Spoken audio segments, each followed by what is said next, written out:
راوی کا کنارہ ہے، ایک فقیر ریت کے اوپر بیٹھا ہوا ہے، شاہ جہاں وہاں سے گزرا اور فقیر نے التفات نہیں کیا۔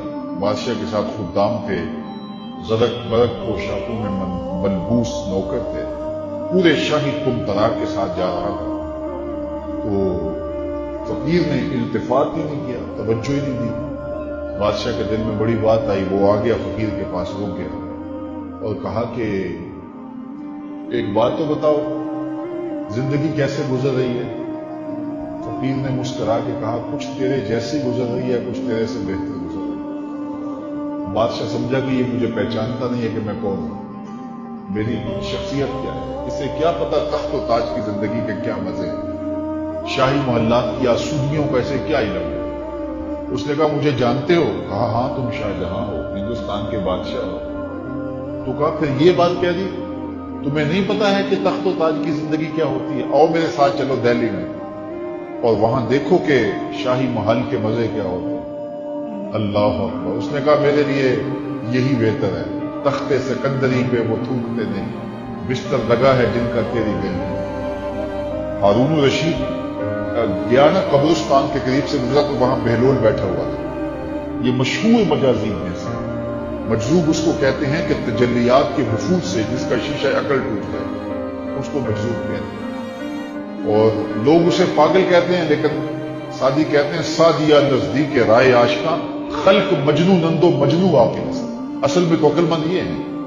تو بہلول بیٹھا تھا قبرستان میں، تو ہارون الرشید گزرا تو بہلول نے توجہ نہ دی، تو ہارون الرشید نے چاہا کہ میں اس کو دکھاؤں کہ میں محل کیا ہوتے ہیں، تخت و تاج کیا ہوتے ہیں۔ اس نے دعوت دی، بہلول اور آؤ نا ذرا بغداد میں، شہر کی رونقیں دیکھو، محلات کی زندگی دیکھو۔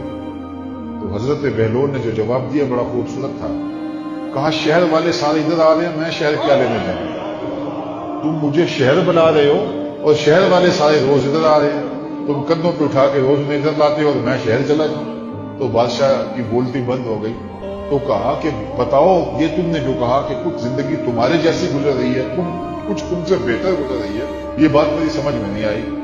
تو اس فقیر نے کہا کہ بادشاہ جب رات کو تم سوتے ہو تو پھولوں کی سیج پہ سوتے ہو نا، اور میں ریت پہ سوتا ہوں، جب آنکھ لگ جاتی ہے تو تمہیں بھی نہیں پتا ہوتا میں کہاں سویا ہوں، اور خبر مجھے بھی نہیں ہوتی کہ میں کہاں سویا ہوں۔ اس وقت تیری اور میری زندگی ایک جیسی گزری، اور جب سحری کے لمحے ہوتے ہیں تم سو رہے ہوتے ہو، میں اٹھ کے مصلی بچھا لیتا ہوں، اور میری وہ زندگی تیری زندگی سے بہتر گزر رہی ہے۔ تو استغنا کی دولت اگر مل جائے فَلَنْ نُحْيِيَنَّهُ حَيَاةً طَيِّبَةً، تو یہ ستری اور پاکیزہ زندگی۔ جو انسان اچھے عمل کرتا ہے اللہ اس کی طبیعت میں استغنا پیدا کر دے، وہ للچائی ہوئی نظروں سے دنیا کو نہیں دیکھتا، اس کی نظر کے اندر ہرس کا پانی نہیں ہوتا، وہ خواہشات کا اسیر نہیں ہوتا، بلکہ اس کی زندگی طمانینت میں گزرتی ہے، وہ اللہ کی تقسیم پہ راضی ہو جاتا ہے۔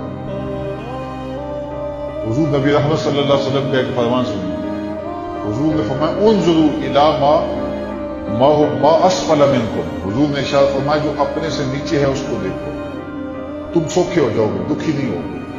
اپنے اوپر دیکھو گے تو دکھی ہو جاؤ گے، میرے پاس یہ بھی نہیں ہے، میرے پاس یہ بھی نہیں ہے، میرے پاس یہ بھی نہیں ہے۔ لیکن اپنے سے نیچے دیکھو، تم 5 مرلے کے مکان میں رہتے ہو تو دیکھو وہ بھی جو جھونپڑیوں میں رہتے ہیں، تو تمہیں سکھ ملے گا، تم وہاں آسودہ ہو جاؤ گے۔ لیکن تم 10 کنال کے بنگلے میں بھی رہتے ہو، لیکن آگے دیکھو گے کہ فلاں ایکڑوں میں رہتا ہے تو آپ کے لیے وہ بنگلہ بھی تنگ تنگ دکھائی دے گا۔ تو اوپر نہ دیکھو، نیچے دیکھو، نیچے دیکھو گے تو سوکھے رہو گے۔ زندگی سوکھی گزارنے کا ضابطہ رسول کریم نے بیان کر دیا کہ اپنے نیچے دیکھو، اپنی مٹی پہ ہی چلنے کا سلیقہ سیکھو، سنگ مرمر پہ چلو گے تو پھسل جاؤ۔